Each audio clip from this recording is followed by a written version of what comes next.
আমার ভারতের আছে বিজিএফ, বিসিএফ, আর আমাদের বাংলাদেশে আছে বর্ডার গার্ড। ওই তারা তো জড়িত আছে। তারা যদি জড়িত না থাকে তাহলে বর্ডার দিয়ে আপনারা এই সন্ত্রাসীরা যাইতে পারে? ভাই আপনি যাইতে পারবেন? পারবেন না। তাহলে এই দীপুচন্দ্র দাস, আয়শা, তারপরে আরো অনেকেই পুড়িয়ে মারা হবে, কোনো বিচার হবে না এদেশে। যদি বাংলাদেশের জনগণ আপনারা যদি প্রতিবাদ না করেন, এই বাংলাদেশ থাকবে না। আপনারা যদি প্রতিবাদ না করেন, বাংলাদেশ থাকবে না। আমাদের অধিকার আমাদেরই আদায় করতে হবে, কেউ মুখে তুলে দেবে না।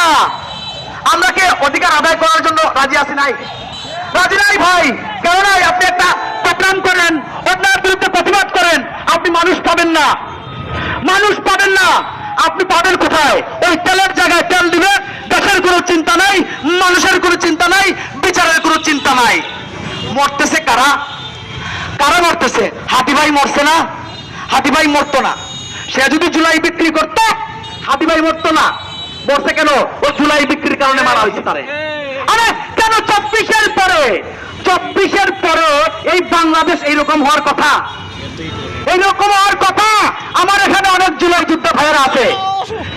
এরকম হওয়ার কথা না, কারণ বড় বড় নেতারা ধান্দাবাজি করে। ওনারা কি করবে?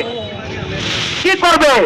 আসিফ মাহমুদ, আমি ঢাকায় গেছি, টমটম চালাই, আমি 200 টাকার গেঞ্জি পয়লা গেছি ঢাকায়, সে 120 টাকার গেঞ্জি পড়ছে। এখন কয় টাকার শার্ট গেঞ্জি লাগাবে? যারা এখানে সামনে আছেন, নাগরিক যারা, বাংলাদেশের নাগরিক সবাই আপনারা প্রতিবাদ করতে হবে, অন্যায়ের বিরুদ্ধে প্রতিবাদ করতে হবে, সন্ত্রাসীদের বিরুদ্ধে প্রতিবাদ করতে হবে। প্রশাসন ভাই, আপনারা প্রশাসনের অপেক্ষা করবেন না। ভাই আমি